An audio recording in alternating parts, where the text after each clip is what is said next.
വളരെയധികം പ്രതിസന്ധികൾ നിറയപ്പെട്ട ഒരു കാലഘട്ടത്തിലാണ് നാം ജീവിക്കുന്നത്. മദ്യത്തിനും മയക്കുമരുന്നിനും അടിമപ്പെട്ട് യുവതലമുറ അധാർമികതയുടെ പര്യായമായി മാറിക്കൊണ്ടിരിക്കുകയാണ്.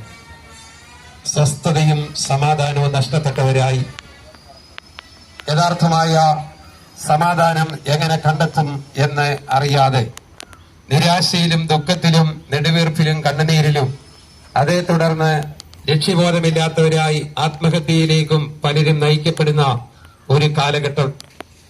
ഈ സാഹചര്യത്തിൽ ഞങ്ങൾക്ക് എല്ലാ വിഭാഗം ആളുകളോടും അറിയിക്കാനുള്ളത് സമാധാന സന്ദേശമായ യേശുക്രിസ്തുവിന്റെ രക്ഷയുടെ സുവിശേഷമാണ്. അതൊരു മതപ്രഭാഷണമല്ല. ഞങ്ങൾ ഒരു മതത്തിലും വിശ്വസിക്കുന്നവരല്ല, ഒരു മതത്തിന്റെയും വക്താക്കളുമല്ല. ഞങ്ങൾ ക്രിസ്തു മത വിശ്വാസികളുമല്ല, ക്രിസ്തീയ വിശ്വാസികളാണ്, ക്രിസ്തു വിശ്വാസികളാണ്. യേശു ക്രിസ്തുവിലാണ് ഞങ്ങൾ വിശ്വസിക്കുന്നത്. അതുകൊണ്ട് ഒരു മതത്തെയും അത് അവഗണിക്കുവാനോ പുകഴ്ത്തുവാനോ താഴ്ത്തുവാനോ ഞങ്ങൾക്ക് താല്പര്യമില്ല. എല്ലാവരും ഏകോദര സഹോദരങ്ങളായിരിക്കണം എന്ന് തന്നെയാണ് ദൈവം ആഗ്രഹിക്കുന്നത്. എന്നാൽ ജാതി മത വർണ്ണ വർഗ ഭാഷ ലിംഗ വ്യത്യാസമില്ലാതെ എല്ലാവരെയും സ്നേഹിക്കുന്ന സ്നേഹവാനായ ഒരു ദൈവത്തെ കുറിച്ചാണ് ഞങ്ങൾ അല്പസമയം സംസാരിക്കാൻ ആഗ്രഹിക്കുന്നത്. വിശുദ്ധ ബൈബിളിൽ നമുക്ക് ഇങ്ങനെ മനസ്സിലാക്കുവാൻ കഴിയുന്നു, എല്ലാവരും പാപം ചെയ്ത് ദൈവ തേജസ് ഇല്ലാത്തവരായി തീർന്നു. ഇന്ന് ഭൂമിയിൽ കാണുന്ന സകല തിന്മകൾക്കും ദുഷ്ടതയ്ക്കും എല്ലാ ദോഷവശങ്ങൾക്കും അടിസ്ഥാന കാരണം മനുഷ്യന്റെ രക്തത്തിൽ അടങ്ങിയിരിക്കുന്ന പാപമാണ്. പാവി അല്ലാതില്ലൊരു നരനും ഭൂതലേ എന്ന് സകല മതഗ്രന്ഥങ്ങൾ ഒരുപോലെ ഓർപ്പിക്കുന്നു.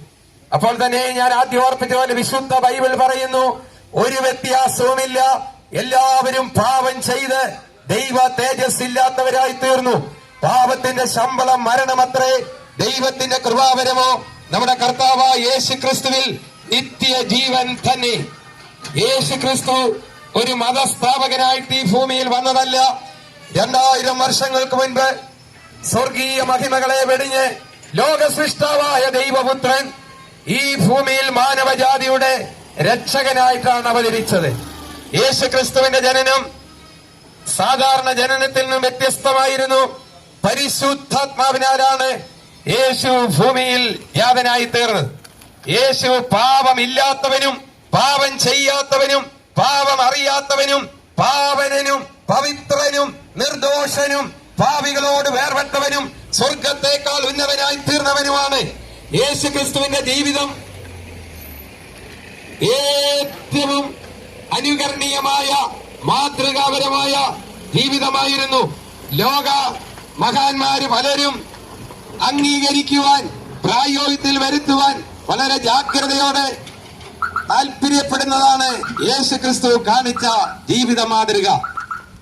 നമ്മുടെ രാഷ്ട്രപിതാവായിരുന്ന മഹാത്മാഗാന്ധി യേശു ക്രിസ്തുവിന്റെ ഗിരിപ്രഭാഷണത്തിൽ വളരെ ആകൃഷ്ടനായി അത് പ്രായോഗിക ജീവിതത്തിൽ വരുത്തുവാൻ വളരെയധികം ശ്രമിച്ചിട്ടുള്ള വ്യക്തിയാണ്. യേശുവിന്റെ അത്ഭുത പ്രവർത്തികൾ എന്ന് പറയുന്നത് യേശു ക്രിസ്തു പാപികളെ രക്ഷിക്കുന്നു, രോഗികളെ സൗഖ്യമാക്കുന്നു എന്നുള്ളതാണ്. യേശുവിന്റെ പരസ്യ ശുശ്രൂഷ കാലയളവിൽ തന്റെ അടുക്കൽ കടന്നു വന്ന ഏതൊരു വ്യക്തിക്കും അവരുടെ പ്രശ്നത്തിന് പരിഹാരം ലഭിച്ചിട്ടുണ്ട്.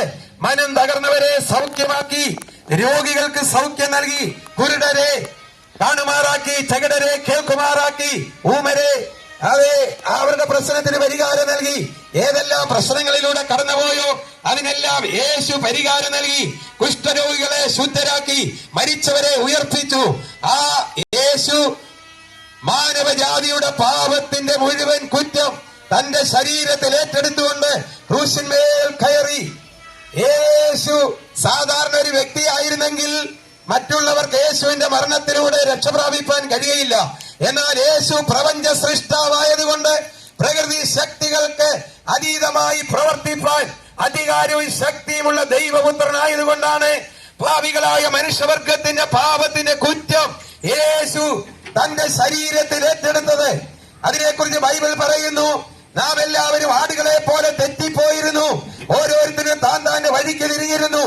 എന്നാൽ യഹോവ നമ്മുടെ എല്ലാവരുടെയും അകൃത്യം അവന്റെ മേൽ ചുമത്തി നമ്മുടെ പാപത്തെയും ശാപത്തെയും നാം അനുഭവിപ്പാൻ വിധിക്കപ്പെട്ടിരിക്കുന്ന നിത്യമരണത്തെയും നിത്യശിക്ഷാവിധിയെയും യേശു നമുക്ക് പകരമായി തന്റെ ശരീരത്തിൽ ഏറ്റെടുത്തു.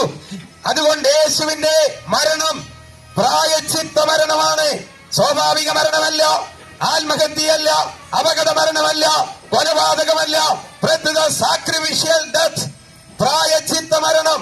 എല്ലാ മാനവജാതിയുടെയും പാപത്തിന്റെ കുറ്റം യേശു ഏറ്റെടുത്തുകൊണ്ട് ക്രൂശിന്മേൽ കയറി. യേശുവിന്റെ മരണസമയത്തിന് തൊട്ടു മുൻപ് 4 കോടതികൾ 7 പ്രാവശ്യം മാറി മാറി യേശുവിനെ വിസ്തരിച്ചു. എല്ലാ ന്യായാധിപന്മാരും ഒരു കാര്യം പറഞ്ഞു: ഞാനോ ഇവനിൽ ഒരു കുറ്റവും കാണുന്നില്ല. ഈ മനുഷ്യൻ വാസ്തവമായി നീതിമാനാകുന്നു. പീലാത്തോസ് പറഞ്ഞു, ഈ നീതിമാന്റെ കാര്യത്തിൽ എനിക്ക് കുറ്റമില്ല. യേശുവിനെ ഒറ്റിക്കൊടുത്ത ഇസ്കറിയോത്ത യൂദ പറഞ്ഞു, അയ്യോ, കുറ്റമില്ലാത്ത രക്തത്തെ കാണിച്ചു കൊടുത്തതിനാൽ ഞാൻ പാപം ചെയ്തു. പിതാവാം ദൈവം ഇപ്രകാരം വിളംബരം ചെയ്തു: ഇവൻ എന്റെ പ്രിയപുത്രൻ, ഇവനിൽ ഞാൻ പ്രസാദിച്ചിരിക്കുന്നു. സാത്താന്യ ശക്തികൾ ഇപ്രകാരം വിളിച്ചു പറഞ്ഞു: നീ ദൈവത്തിന്റെ മഹാപരിശുദ്ധൻ തന്നെ. ലോകത്തിൽ ഒരു വ്യക്തിക്കും ഇന്നുവരെയും യേശുവിന്റെ ജീവിതത്തിൽ ഒരു തെറ്റ് ചൂണ്ടിക്കാണിപ്പാൻ കഴിഞ്ഞിട്ടില്ല. പിന്നെ നമ്മുടെ എല്ലാവരുടെയും അകൃത്യങ്ങൾ നിമിത്തം അവിടുന്ന് മുറിവേറ്റും നമ്മുടെ അതിക്രമങ്ങൾ നിമിത്തം തകർന്നുമിരിക്കുന്നു. അങ്ങനെ യേശു മാനവജാതിയുടെ പാപത്തിന്റെ പരിഹാരത്തിനായി ക്രൂശിൽ ഇതാ തന്റെ കൈകാലുകൾ കാരിരും വാണികളാൽ തറയ്ക്കപ്പെട്ട് ശിരസിൽ മുൾക്കിരീടം അണിഞ്ഞ് അവയെ ഒരു മാനവജാതിയുടെയും പാപത്തിന് പരിഹാരം വരുത്തി യേശു ഇപ്രകാരം ക്രൂശിൽ കിടന്നുകൊണ്ട് അരുളി ചെയ്തു: നിവർത്തിയായി എന്ന് പറഞ്ഞാൽ ഇനിയും പാപമോചനത്തിന് വേണ്ടി യാതൊരു കർമ്മങ്ങളും മനുഷ്യർ ചെയ്യേണ്ട, വിശ്വസിക്കുക മാത്രം ചെയ്യുക. യേശു ക്രിസ്തുവിന്റെ ക്രൂശ് മരണവും ഉയർത്തെഴുന്നേൽപ്പും എന്റെ രക്ഷയ്ക്ക് വേണ്ടിയാണെന്ന് വിശ്വസിക്കുകയും അംഗീകരിക്കുകയും ചെയ്യുന്ന ഏതൊരു വ്യക്തിക്കും പാപമോചനമുണ്ട്. അവിടുത്തെ പരിശുദ്ധ രക്തം മൂലം അതിക്രമങ്ങളുടെ മോചനമെന്ന വീണ്ടെടുപ്പ് സൗജന്യമായി നൽകിയിരിക്കുന്നു. മരണത്തെ ജയിച്ച് ഉയർത്തെഴുന്നേറ്റവൻ ഒരുവൻ മാത്രം. മരണത്തെ ജയിച്ചവരുണ്ടോ? ഇല്ല. യേശു ക്രിസ്തു ഒരുവൻ മാത്രം. യേശു മരിച്ചടക്കപ്പെട്ട് അവിടുത്തെ കല്ലറയിൽ ഇപ്രകാരം അതിന്റെ മുകൾ ഭാഗത്ത് 3 ഭാഷകളിൽ എഴുതി വച്ചിരിക്കുന്നു. എബ്രായ, അറബി, ഇംഗ്ലീഷ് ഭാഷകളിൽ എഴുതിയിരിക്കുന്ന ഇങ്ങനെയാണ്: Jesus Christ is not here, he resurrected. യേശു ക്രിസ്തു ഇവിടെ ഇല്ലോ, അവൻ ഉയർത്തെഴുന്നേറ്റു.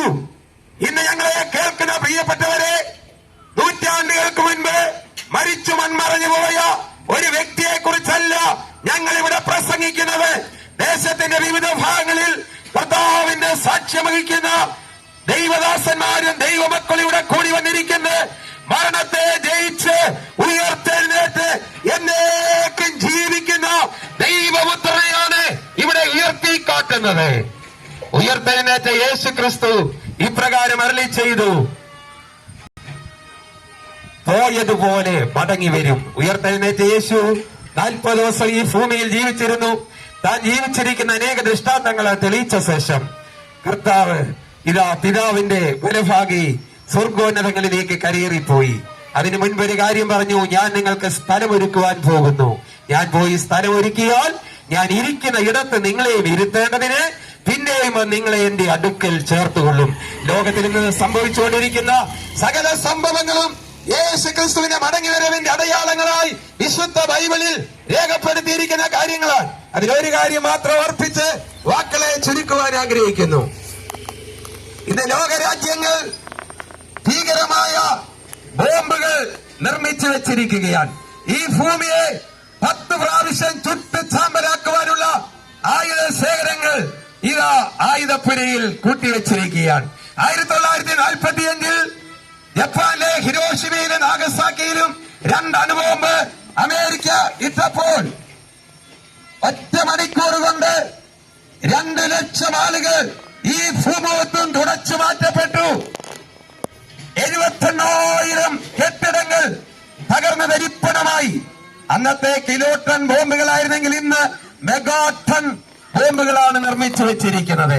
അതിനെക്കുറിച്ച് വിശുദ്ധ ബൈബിളിൽ ഇങ്ങനെ എഴുതിയിരിക്കുന്നു: ഇപ്പോഴത്തെ ആകാശവും ഭൂമിയും അതേ വചനത്താൽ തീക്കായി സൂക്ഷിച്ചിരിക്കുന്നു. ഇന്നേക്ക് 2400 വർഷങ്ങൾക്ക് മുൻപ് മലാക്കി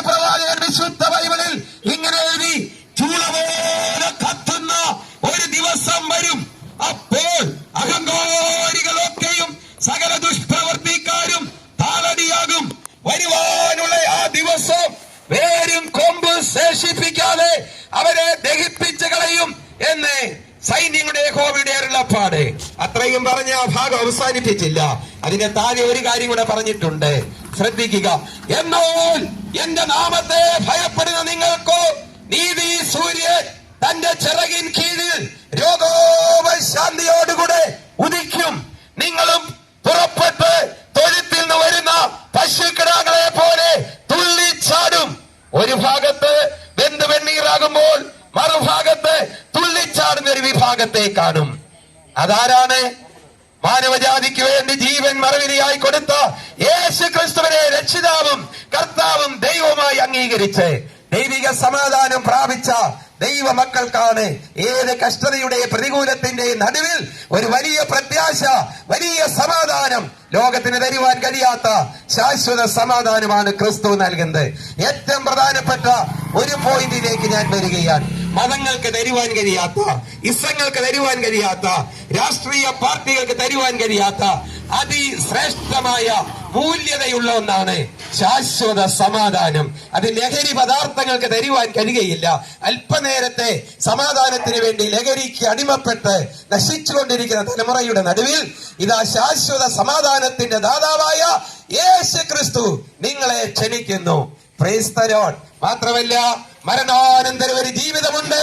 ഒന്നുകിൽ നിത്യത കർത്താവിനോട് ഒരുമിച്ച്, അല്ലെങ്കിൽ നിത്യനാശത്തിലേക്ക്.